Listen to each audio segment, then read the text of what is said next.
Good morning दोस्तों। आज है 6 जनवरी और 6 जनवरी 2025 को बनने वाले सभी करंट अफेयर्स को हम आज इस करंट अफेयर्स के क्लास में देखेंगे। इससे पहले हम लोग 5 जनवरी 2025 को जो करंट अफेयर पढ़े थे उसका हम लोग रिवीजन करेंगे।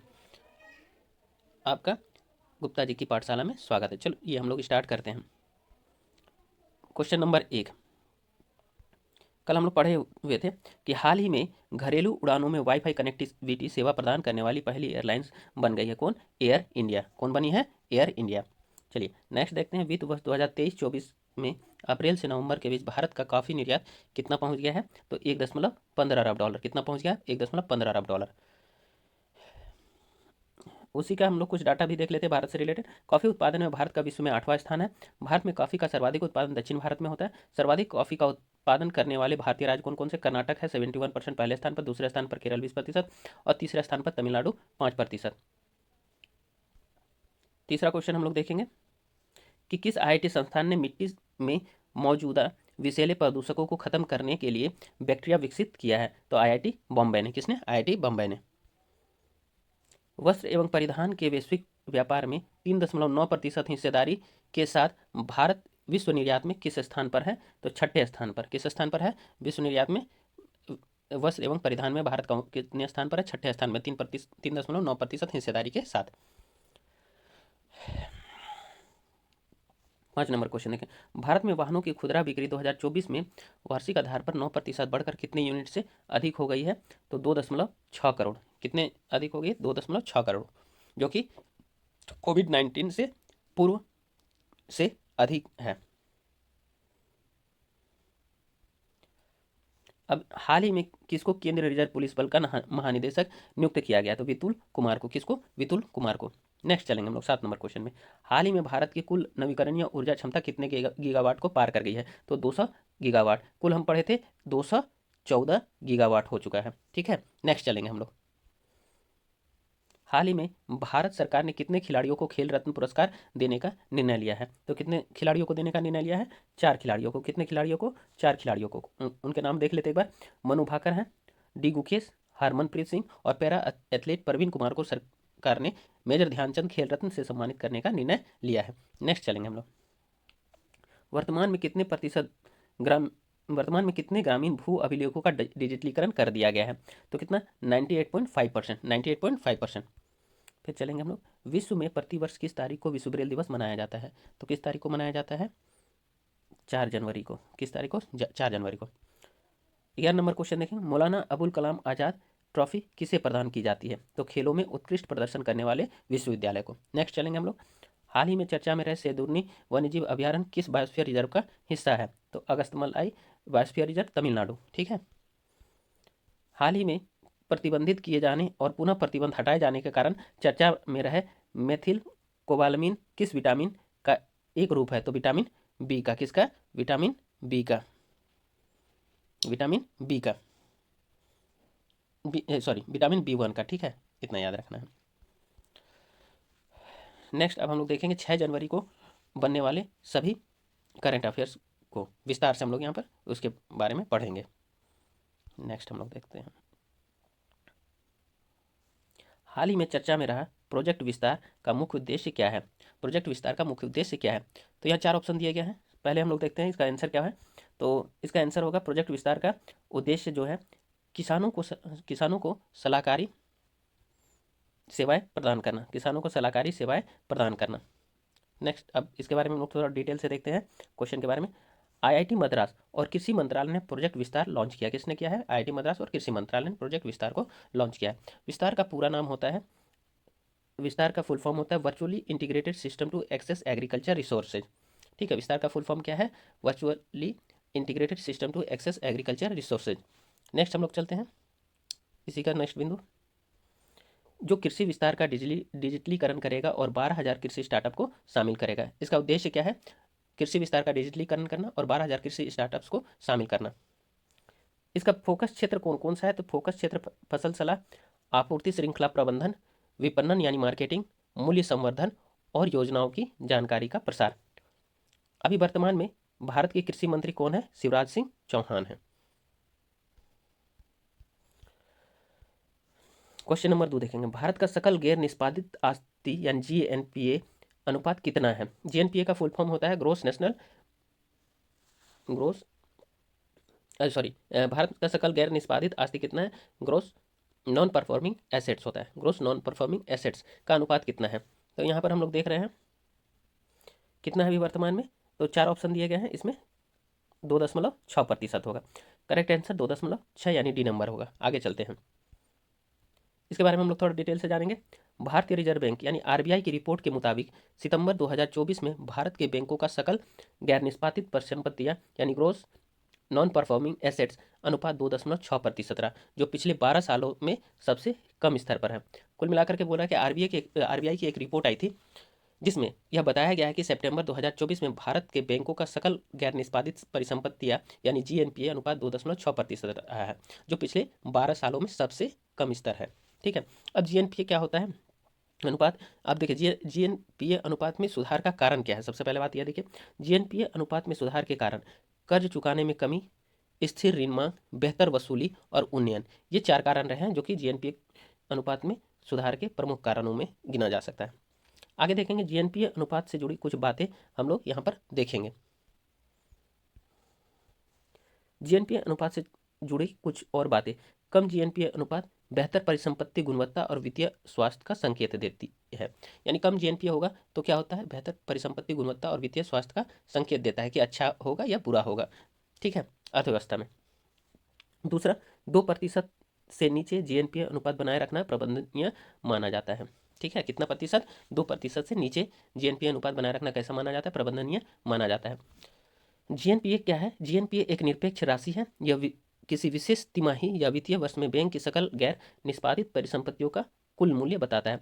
जीएनपीए एक निरपेक्ष राशि है जो कि तिमाही या फिर वित्तीय वर्ष में बैंक की सकल गैर निष्पादित परिसंपत्ति या जीएनपीए का कुल मूल्य को बताता है। नेक्स्ट चलेंगे हम लोग क्वेश्चन में, तीसरा नंबर पे। हाल ही में पीएम विश्वकर्मा योजना यानी पीएम विश्वकर्मा स्कीम लागू करने वाला पहला केंद्र शासित प्रदेश कौन बना है। तो पहला केंद्र शासित प्रदेश जिसने पीएम विश्वकर्मा योजना को लागू किया है कौन है, तो यहाँ पर 4 ऑप्शन है जिसमें से आंसर हो जाएगा ए जम्मू कश्मीर। चलिए जम्मू कश्मीर, ठीक है। चलते हैं इसकी डिटेल्स के बारे में पढ़ेंगे। सितंबर 2023 में केंद्र सरकार द्वारा शुरू की गई PMVY यानी प्रधानमंत्री विश्वकर्मा योजना का उद्देश्य कारीगरों और शिल्पकारों को पहचान दिलाना है। देखिए कब स्टार्ट हुआ था, इसका शुरुआत कब हुई थी, पीएम विश्वकर्मा योजना की शुरुआत सितंबर 2023 में केंद्र सरकार द्वारा शुरू की गई थी। इसका उद्देश्य क्या है, कारीगरों और शिल्पकारों को पहचान दिलाना। चलिए आगे हम लोग इसके बारे में पढ़ते हैं। जम्मू और कश्मीर में प्रधानमंत्री विश्वकर्मा योजना यानी PMVY को लागू करने वाला पहला केंद्र शासित प्रदेश या यूनियन टेरिटरी बन गया है। इस पहल का उद्देश्य शिल्पकार समुदाय के कौशल को सशक्त बनाना और बढ़ाना है। कुल मिलाकर के बोला जो पहला केंद्र शासित प्रदेश बना है प्रधानमंत्री विश्वकर्मा योजना को अपनाने वाला जम्मू कश्मीर बना है। इसका मुख्य उद्देश्य क्या है, शिल्पकार समुदाय के कौशल को सशक्त बनाना और बढ़ाना। अब देखेंगे इसमें क्या चीज़ें प्रदान की जाती हैं। इस योजना के तहत इस योजना में 5 से 7 दिनों का बुनियादी प्रशिक्षण प्रदान किया जाता है, 15 दिन या उससे अधिक का उन्नत प्रशिक्षण दिया जाता है और प्रतिदिन 500 रुपये का वजीफा और प्रशिक्षित विश्वकर्माओं के लिए 15,000 रुपये मूल्य का निःशुल्क आधुनिक टूल किट शामिल है। क्या क्या दिया जाता है इस योजना में 5 से 7 दिन की बुनियादी प्रशिक्षण प्रदान की जाती है, 15 दिन या उससे अधिक का उन्नत प्रशिक्षण या ट्रेनिंग दिया जाता है। उसके बाद क्या होता है कि प्रतिदिन 500 रुपये का वजीफा दिया जाता है जब तक उनका प्रशिक्षण चल रहा होता है और प्रशिक्षित विश्वकर्माओं को जब उनका प्रशिक्षण पूरा हो जाता है तो 15,000 रुपये मूल्य का निःशुल्क आधुनिक टूल किट शामिल है। जैसे कि अब क्या है, एक एग्जाम्पल लेते हैं, जैसे एक बढ़ई के लिए क्या होता है, जो औजार होते हैं उसके लिए जो भी खर्च आएंगे उसके लिए 15,000 रुपये तक वो भारत सरकार उसमें उनको प्रदान करती है। या फिर आप मान लीजिए कोई राजमिस्त्री है, इस तरह से कुछ शिल्पकार होते हैं उन्हें वो प्रदान करते हैं, ठीक है। या कोई कास्ट शिल्पकार होते हैं, इन सभी को इस तरह से वो क्या करते हैं, उनको ट्रेनिंग देते हैं और उन्हें 15,000 रुपये तक का निःशुल्क टूल किट या उन्हें औजार या हथियार प्रदान करते हैं जिससे वो अपना जीवन यापन सही तरीके से बिता सके, ठीक है, कुशल कारीगर के तौर पर। नेक्स्ट चलेंगे हम लोग। हाल ही में किस राज्य सरकार ने आपदाओं की पूर्व चेतावनी के लिए राहत वाणी केंद्र लॉन्च किया है। तो बोला किस राज्य सरकार ने हाल ही में आपदाओं की पूर्व चेतावनी के लिए राहत वाणी केंद्र लॉन्च किया। तो ये किया है, 4 ऑप्शन है यहाँ पर, हम लोग सी होगा उत्तर प्रदेश, ठीक है। उत्तर प्रदेश में कहाँ, लखनऊ, कहाँ पर, लखनऊ में। कहाँ पर? लखनऊ में, ध्यान रखिएगा इसको, लखनऊ। ठीक है, चलिए। राज्य में बहु खतरे परिदृश्यों से निपटने के प्रयास के तहत एक आपदा पूर्व चेतावनी केंद्र, राहत वाणी केंद्र यानी आरबीसी का उद्घाटन किया गया। बोला कि उत्तर प्रदेश राज्य में खतरे के परिदृश्य से निपटने के प्रयास के तहत क्या किया गया? आपदा पूर्व चेतावनी राहत केंद्र के रूप में राहत वाणी केंद्र या आरबीसी का उद्घाटन किया गया है। आरबीसी की स्थापना 6 कर्मियों की एक टीम के साथ लखनऊ के लालबाग क्षेत्र में की जाएगी। कहाँ पर की जाएगी? लखनऊ के लालबाग क्षेत्र में की जाएगी इसकी स्थापना। ठीक है, आगे बोल रहा है कि यह एक एकीकृत आपदा जोखिम प्रबंधन स्टेक और एक कुशल तकनीकी वातावरण विकसित करने के लिए भारत मौसम विभाग आईएमडी लखनऊ, भारतीय उष्णकटिबंधीय मौसम विज्ञान संस्थान आईआईटीएम पुणे, इसरो के राष्ट्रीय रिमोट सेंसिंग अनुप्रयोग, भारतीय सूचना प्रौद्योगिकी संस्थान लखनऊ, राष्ट्रीय आपदा प्रबंधन प्राधिकरण और राष्ट्रीय आपदा प्रबंधन संस्थान के साथ समन्वय करेगा। यानी कि इसमें कौन कौन सा है जो संस्थाएं शामिल है इस चीज़ को जोखिम प्रबंधन करने में? तो देखिए, सबसे पहले कौन कौन की इसमें शामिल है, तो आईएमडी है लखनऊ, भारतीय उष्णकटिबंधीय मौसम विज्ञान संस्थान पुणे, उसके बाद इसरो के राष्ट्रीय रिमोट सेंसिंग अनुप्रयोग, भारतीय सूचना प्रौद्योगिकी संस्थान लखनऊ, राष्ट्रीय आपदा प्रबंधन प्राधिकरण और राष्ट्रीय आपदा प्रबंधन संस्थान के साथ ये लोग मिलकर समन्वय के साथ इस योजना को या केंद्र को क्या करेंगे? चलाएंगे या फिर मैनेज करेंगे। आगे चलते हैं। अब हम लोग एक जीआई टैग के बारे में अभी क्वेश्चन देखेंगे। हाल ही में कांदियाल साड़ियाँ किस राज्य से संबंधित है जिसे हाल ही में जीआई टैग मिला है? कौन सा? कादियाल साड़ियाँ किस राज्य से संबंधित है जिसे हाल ही में जीआई टैग मिला है? तो यहाँ पर 4 ऑप्शन है, इनमें से कौन सा हो जाएगा? कादियाल साड़ी कहाँ की है? तो पश्चिम बंगाल की है। कहाँ की है? पश्चिम बंगाल की। चलिए, इसीलिए इसका आंसर कौन सा हो जाएगा? पश्चिम बंगाल, सी नंबर। ठीक है, अब देखिए, राष्ट्रीय जीआई ड्राइव मिशन के एक भाग के रूप में पश्चिम बंगाल की कादियाल साड़ियों को भौगोलिक संकेतक यानी जीआई टैग प्रदान किया गया है। किस मिशन के तहत? राष्ट्रीय जीआई ड्राइव मिशन के एक भाग के रूप में पश्चिम बंगाल के कादियाल साड़ियों को भौगोलिक संकेतक या जीआई टैग प्रदान किया गया है। इसके साथ ही हम लोग पश्चिम बंगाल के कुछ जीआई टैग मिले प्रोडक्ट के बारे में भी देखेंगे। इसके साथ ही पश्चिम बंगाल के कुछ अन्य प्रोडक्ट को जीआई टैग प्रदान किया गया। सुंदरबन शहद, जलपाईगुड़ी जिले के काला नुनिया चावल या ब्लैक नुनिया राइस, तेल तंगेल और गोरोड शामिल हैं। ठीक है, और एक रसगुल्ला बंगाल का। ठीक है, भौगोलिक संकेतक क्या होता है उसके बारे में हम लोग देखते हैं। भौगोलिक संकेतक या जीआई टैग किसी उत्पाद को एक खास भौगोलिक क्षेत्र से जोड़ने वाला एक चिन्ह होता है। भौगोलिक संकेतक आखिर होता क्या है? किसी उत्पाद को एक खास भौगोलिक क्षेत्र से जोड़ने वाला एक चिन्ह होता है। इसको क्यों प्रदान किया जाता है? ताकि इसका क्या हो सके, कोई नकल ना कर सके। दूसरा इसमें होता है इस प्रोडक्ट को एक अपनी पहचान मिल सके। तीसरा होता है इस प्रोडक्ट को क्या मिल सके? एक अच्छी कीमत मिल सके। ठीक है, प्राइस मिल सके। उसके अलावा एक इसका संरक्षण के लिए भी ये भौगोलिक संकेतक या जीआई टैग प्रदान की जाती है। इसके साथ साथ इसके पहचान को क्या किया जाए? वैश्विक स्तर पर बढ़ावा देने के लिए भी भौगोलिक संकेतक या जीआई टैग को प्रदान किया जाता है। अब देखिए, यह टैग वही दिया हुआ है जो हम लोग अभी जो थोड़ी देर पहले हम आपको बता रहे थे, उसी से रिलेटेड। यह टैग किसी उत्पाद की गुणवत्ता और पहचान का सबूत होता है। जीआई टैग से जुड़ी कुछ खास बातें। देखिए, जीआई टैग किसी उत्पाद को दूसरे के नकल करने से बचाता है, बताए थे। यह जीआई टैग क्या होता है? उत्पादकों को अच्छी कीमत दिलाता है। जीआई टैग किसी क्षेत्र के आर्थिक विकास को बढ़ावा देता है।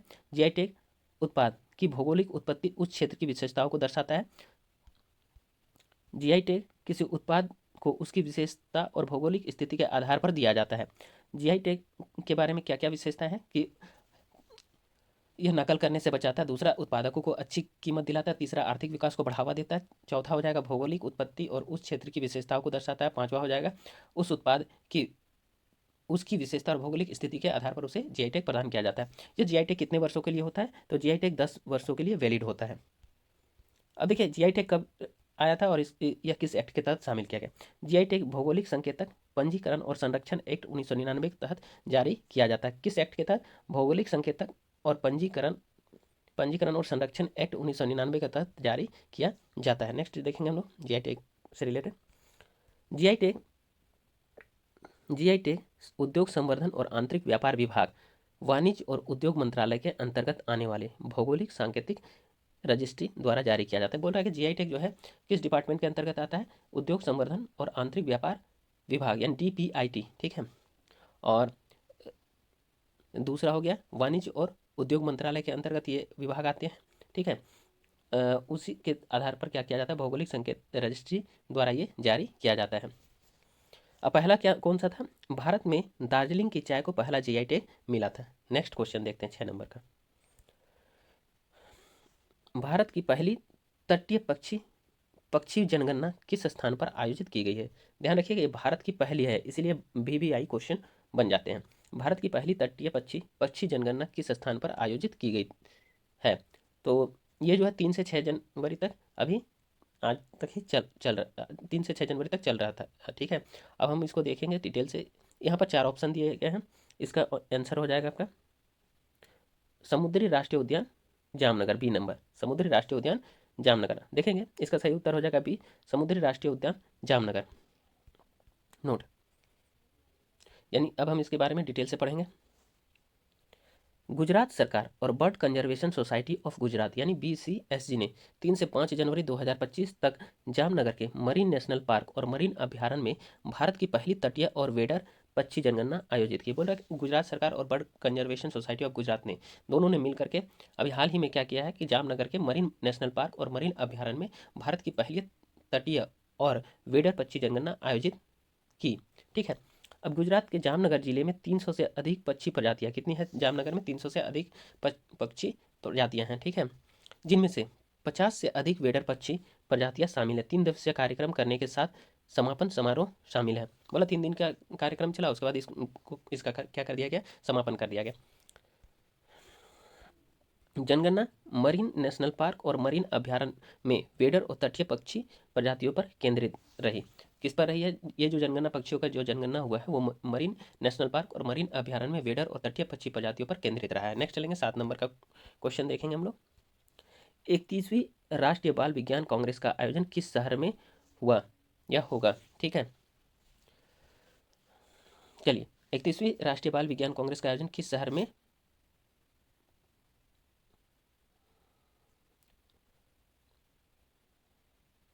हुआ? ठीक है, तो कहाँ पर हुआ है? भोपाल, मध्य प्रदेश में। कहाँ पर? भोपाल, मध्य प्रदेश में। 31वीं राष्ट्रीय बाल विज्ञान कांग्रेस का आयोजन मध्य प्रदेश के भोपाल में हुआ। इसका सही उत्तर देखेंगे ए नंबर आंसर हो जाएगा, ठीक है। सही उत्तर क्या है? ए भोपाल, ठीक है। अब इसके बारे में लोग डिटेल से देखेंगे ये आखिर है क्या और किसने इसका उद्घाटन किया, इसका थीम क्या है। चलिए, मध्य प्रदेश के मुख्यमंत्री डॉक्टर मोहन यादव ने 3 से 6 जनवरी 2025 तक भोपाल में आयोजित 31वें राष्ट्रीय बाल विज्ञान सम्मेलन का उद्घाटन किया। किसने किया था? डॉक्टर मोहन यादव ने 31वीं राष्ट्रीय बाल विज्ञान सम्मेलन का उद्घाटन किया। अब इसका विषय क्या रहा था? राष्ट्रीय बाल विज्ञान सम्मेलन का जो है विषय क्या था, कार्यक्रम की थीम क्या थी? तो स्वास्थ्य और कल्याण के लिए पारिस्थितिकी तंत्र को समझना, स्वास्थ्य और कल्याण के लिए पारिस्थितिकी तंत्र को समझना थीम था राष्ट्रीय बाल विज्ञान सम्मेलन का, ठीक है।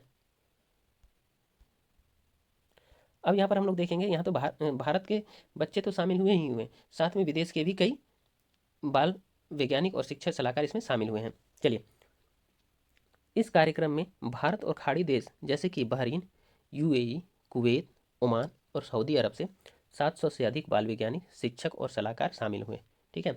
कहाँ कहाँ से? भारत और खाड़ी देश जैसे कि बहरीन, UAE, कुवैत, ओमान और सऊदी अरब से 700 से अधिक बाल वैज्ञानिक, शिक्षक और सलाहकार शामिल हुए हैं, ठीक है।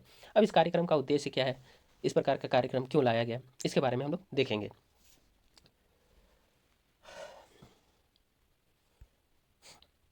इस कार्यक्रम का उद्देश्य बच्चों को वैज्ञानिक सोच विकसित करने और नवाचार के माध्यम से सामाजिक समस्याओं को हल करने के लिए प्रेरित करना है।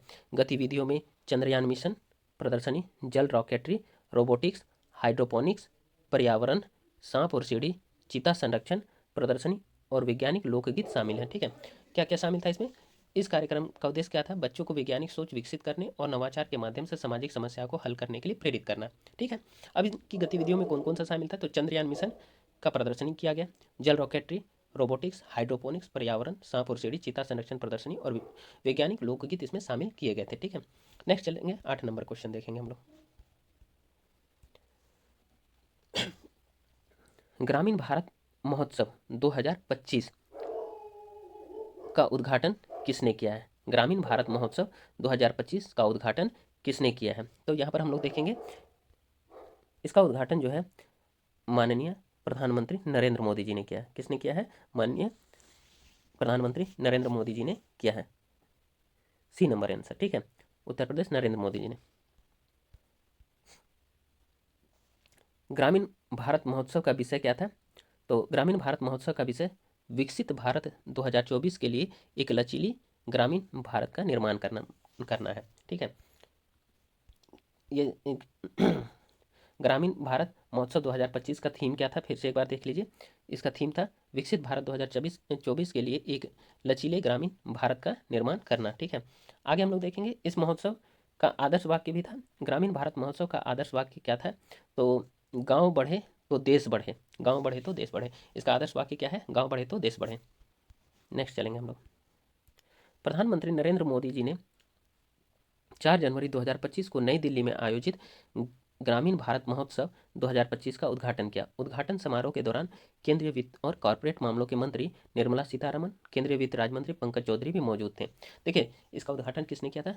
माननीय प्रधानमंत्री नरेंद्र मोदी जी ने 4 जनवरी 2025 को नई दिल्ली में इसका उद्घाटन किया। किसका? तो ग्रामीण भारत महोत्सव का 2025 का उद्घाटन किया।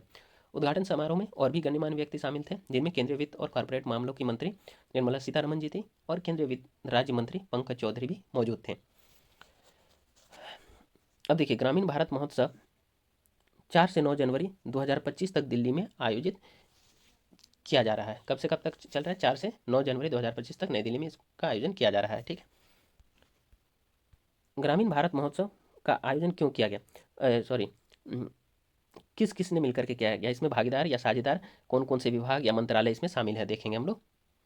देखिए, ग्रामीण भारत महोत्सव का आयोजन वित्तीय सेवा विभाग, केंद्रीय वित्त मंत्रालय और राष्ट्रीय कृषि और ग्रामीण विकास बैंक नाबार्ड द्वारा किया गया।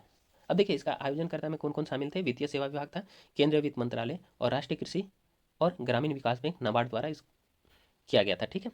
अब यहाँ पर हम लोग देखेंगे ग्रामीण भारत महोत्सव का मुख्य उद्देश्य क्या था। तो ग्रामीण भारत महोत्सव का मुख्य उद्देश्य निम्नलिखित है।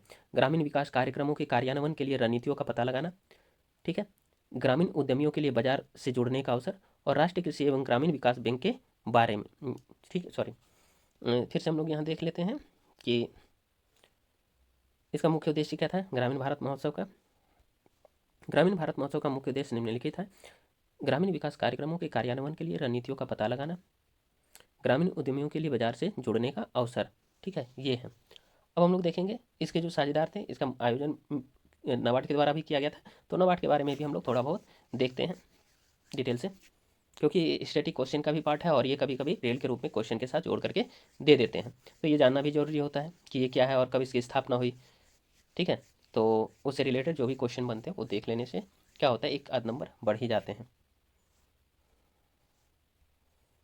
चलिए, राष्ट्रीय कृषि एवं ग्रामीण विकास बैंक नाबार्ड के बारे में। राष्ट्रीय कृषि एवं ग्रामीण विकास बैंक यानी नाबार्ड भारत में एक शीर्ष ग्रामीण वित्तीय संस्थान। ये किस प्रकार का नाबार्ड संस्थान है? भारत में शीर्ष ग्रामीण वित्तीय संस्थान है और इसकी स्थापना 1979 ईस्वी में आरबीआई द्वारा गठित बी शिवरामन समिति की सिफारिश पर की गई थी, ठीक है। नाबार्ड की स्थापना कब की गई थी? 1979 ईस्वी में आरबीआई के द्वारा गठित एक समिति थी, बी शिवरामन समिति की सिफारिश पर की गई थी, ठीक है। इसकी स्थापना राष्ट्रीय एवं कृषि ग्रामीण विकास बैंक अधिनियम 1981 के प्रावधानों के तहत की गई है। देखिए, शिवरामन समिति 1979 के आधार पर इसकी स्थापना कब की गई? 1981 के राष्ट्रीय कृषि एवं ग्रामीण विकास बैंक अधिनियम के प्रावधानों के तहत की गई थी, ठीक है। अब इसकी स्थापना कब हुई? इसने 12 जुलाई 1982 ईस्वी को अपना परिचालन शुरू किया। इसने परिचालन कब शुरू किया था अपना? 12 जुलाई 1982 ईस्वी को। अब यहाँ पर देखें, इसका 100% स्वामित्व तो भारत सरकार के पास है। किसके पास है? भारत सरकार के पास। अब एक चीज़ और यहाँ जान लीजिए कि नाबार्ड का काम क्या होता है। जो ग्रामीण क्षेत्रों में जो वित्तीय संस्थाएं होती है, जैसे आरआरबी होता है या फिर सहकारी बैंक होते हैं, इन सभी को क्या करते हैं, ये ऋण प्रदान करते हैं ताकि उन लोगों को जो ग्रामीण क्षेत्र में बुनियादी सुविधाएं और लोगों के जो आर्थिक गतिविधि है उसको संबल प्रदान कर सके, ठीक है। ये किसी व्यक्ति को डायरेक्टली ऋण नहीं देती है, बल्कि ये क्या करती है? संस्थानों को देती है, ठीक है। किस प्रकार के संस्थानों को? ग्रामीण परिदृश्य से जुड़े हुए वित्तीय संस्थानों को। ठीक है, अब चलेंगे 9 नंबर क्वेश्चन। संयुक्त राष्ट्र बाल कोष यूनिसेफ के अनुसार किस देश के 90 लाख बच्चे मानव निर्मित और प्राकृतिक आपदाओं के कारण स्कूल नहीं जा पा रहे हैं? अभी देखेंगे हम लोग कि संयुक्त राष्ट्र बाल विकास का एक रिपोर्ट आया था, उसके अनुसार किस देश के 90 लाख बच्चे मानव निर्मित और प्राकृतिक आपदाओं के कारण स्कूल नहीं जा पा रहे हैं? तो यहाँ पर आंसर हो जाएगा, 4 ऑप्शन दिए हुए हैं जिसमें इसका आंसर हो जाएगा इथियोपिया। इथियोपिया इथियोपिया जो है हॉर्न ऑफ अफ्रीका का क्या है, पार्ट भी है, ये ध्यान रखना है हमें। ठीक है, आंसर इसका इथियोपिया था, बी नंबर। ठीक है, चलिए अब इसका हम डिटेल से पढ़ते हैं। संयुक्त राष्ट्र बाल कोष यानी यूनिसेफ ने कहा है कि इथियोपिया में 90 लाख बच्चे मानव निर्मित और प्राकृतिक आपदाओं के कारण स्कूल नहीं जा पा रहे हैं। यूनिसेफ ने अपनी रिपोर्ट में क्या कहा है, इथियोपिया में 90 लाख बच्चे वैसे हैं जो मानव निर्मित और प्राकृतिक आपदाओं के कारण स्कूल नहीं जा रहे हैं। ठीक है, अब देखिए फिर अगला पॉइंट देखेंगे। यूनिसेफ की इथियोपिया मानवीय स्थिति रिपोर्ट में कहा गया है कि जलवायु परिवर्तन और संघर्षों के कारण इथियोपिया के 6000 से अधिक स्कूल बंद हो गए हैं।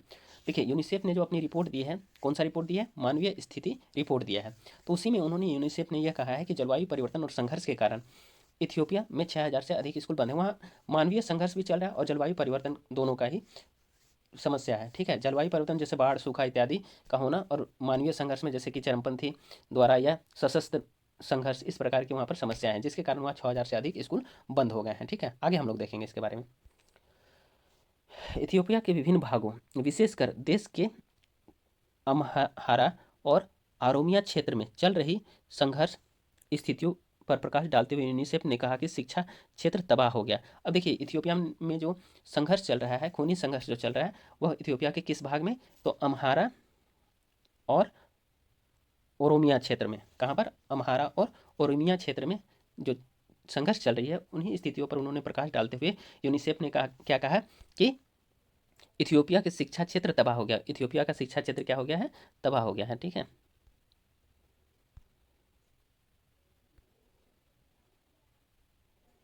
क्या कहा, इथियोपिया का शिक्षा क्षेत्र तबाह हो गया। ठीक है, आगे हम लोग बढ़ते हैं इसी रिपोर्ट के ऊपर। मानवीय मामलों के समन्वय हेतु संयुक्त राष्ट्र कार्यालय OCHA ने संकट के अतिरिक्त कारणों पर प्रकाश डाला है, जिसमें आर्थिक झटके, सूखा और बाढ़ शामिल है जो गरीबी को बढ़ा रहे हैं तथा विस्थापन, कुपोषण और तीव्र खाद्य असुरक्षा को बढ़ावा दे रहे हैं।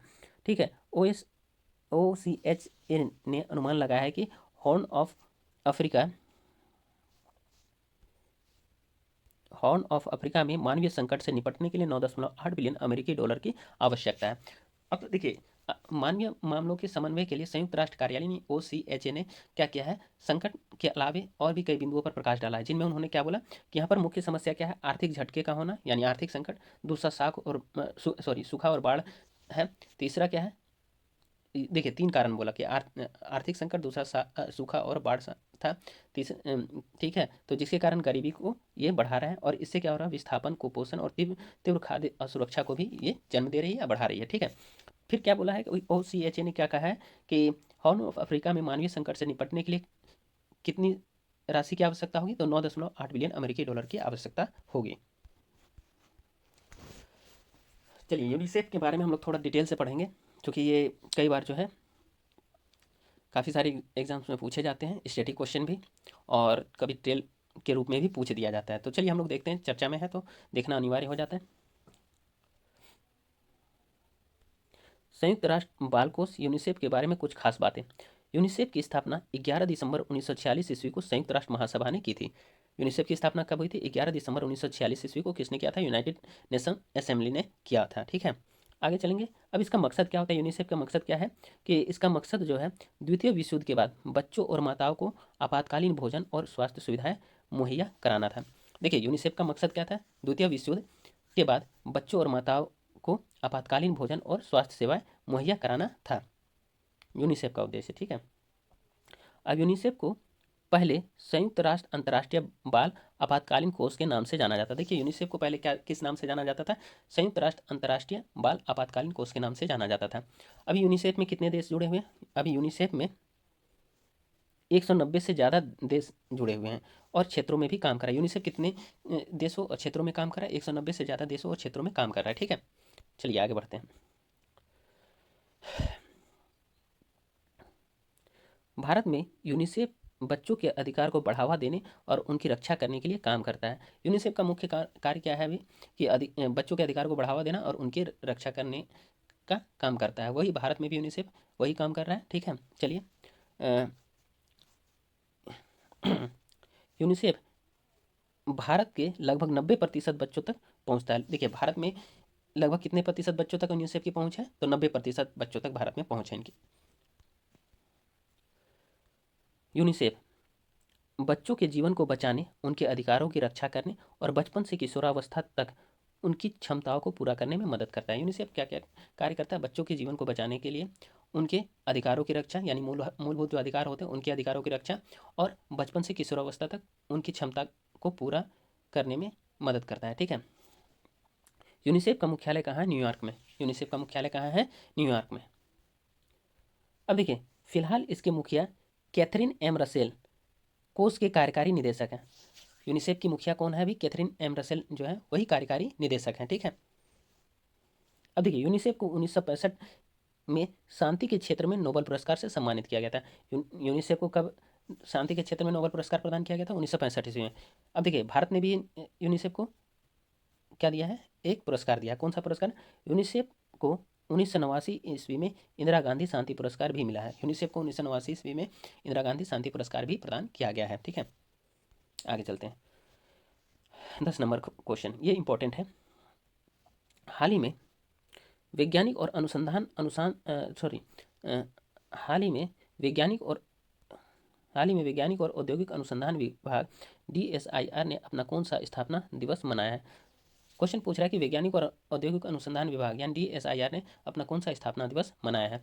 तो ऑप्शन 4 दिए हुए हैं, इसका आंसर डी होगा, 40वां। कौन सा? 40वां आंसर डी, 40वां।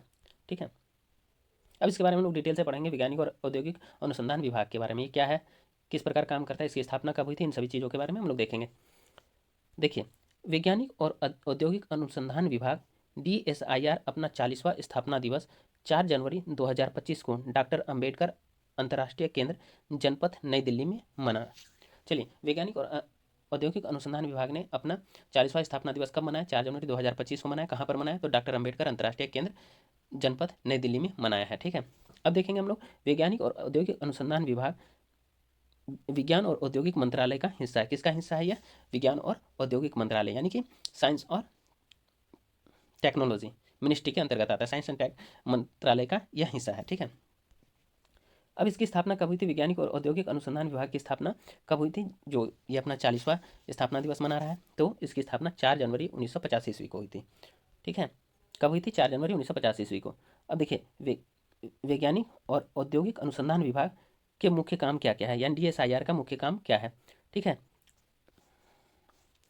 स्वदेशी प्रौद्योगिकी के विकास, संवर्धन, उपयोग और हस्तांतरण से जुड़े काम करना है। इसका मुख्य काम क्या आता है?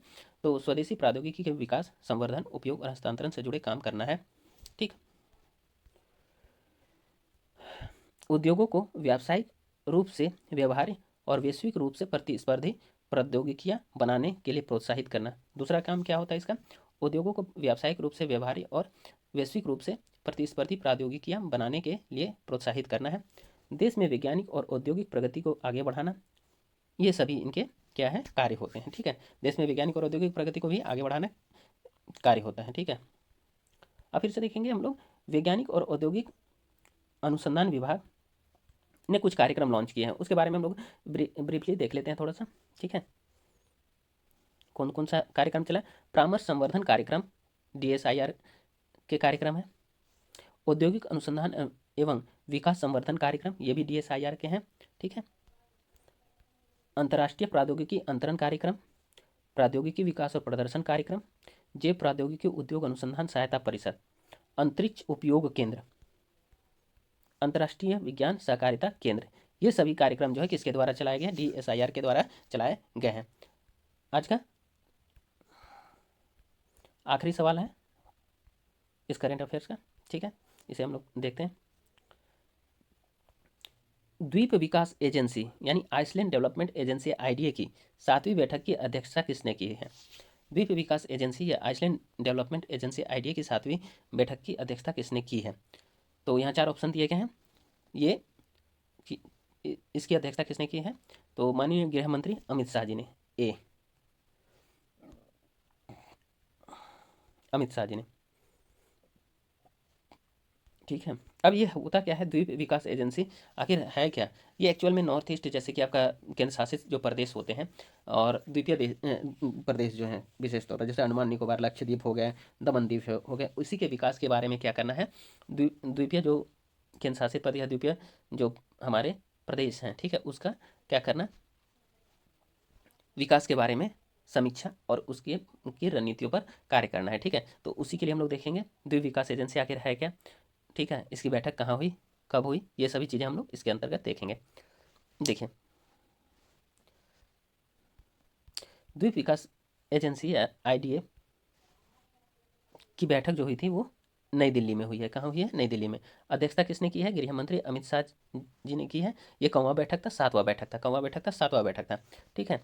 केंद्रीय गृह मंत्री द्वीप विकास एजेंसी की बैठकों की अध्यक्षता करते हैं। अब देखिए, द्वीप विकास एजेंसी की बैठकों की अध्यक्षता कौन करते हैं? तो केंद्रीय गृह मंत्री द्वारा ही किया जाता है। ठीक है, आगे चलेंगे। आईडीए की स्थापना 2017 में भारत के द्वीपों के सतत एवं समग्र विकास को बढ़ावा देने के लिए की गई थी। आईडीए की स्थापना कब की गई थी? तो 2017 में की गई थी। क्यों की गई थी? तो द्वीपों के सतत और समग्र विकास को बढ़ावा देने के लिए की गई थी। ठीक है, आगे बढ़ते हैं। अब विशेष रूप से किसके लिए? अंडमान और निकोबार द्वीप समूह और लक्षद्वीप पर ध्यान केंद्रित करते हुए। ठीक, इसके उद्देश्यों में बुनियादी ढांचे का विकास, पर्यटन को बढ़ावा देना, नवीकरणीय ऊर्जा पहल और पर्यावरण संरक्षण शामिल है। इसमें जो बुनियादी ढांचे का जो विकास करना है वो मुख्य रूप से शामिल है, पर्यटन को बढ़ावा देना शामिल है, नवीकरणीय ऊर्जा पहल और पर्यावरण संरक्षण इत्यादि शामिल है। आज 6 जनवरी का करंट अफेयर्स पूरा होता है दोस्तों। दोस्तों, गुप्ता जी की पाठशाला को आप लोग सब्सक्राइब कीजिए, लाइक कीजिए, कमेंट कीजिए और शेयर कीजिए। और किसी प्रकार आप लोग ये भी कमेंट करके बताएं कि कैसा कंटेंट है, इसके बारे में भी आप लोग ज़रूर से ज़रूर कंटेंट के बारे में आप लोग कमेंट करें, ताकि मुझे भी प्रोत्साहन मिले और भी अच्छी चीज़ें लेकर के आ सकूँ। ठीक है, तो बहुत बहुत धन्यवाद। आपका दिन शुभ हो।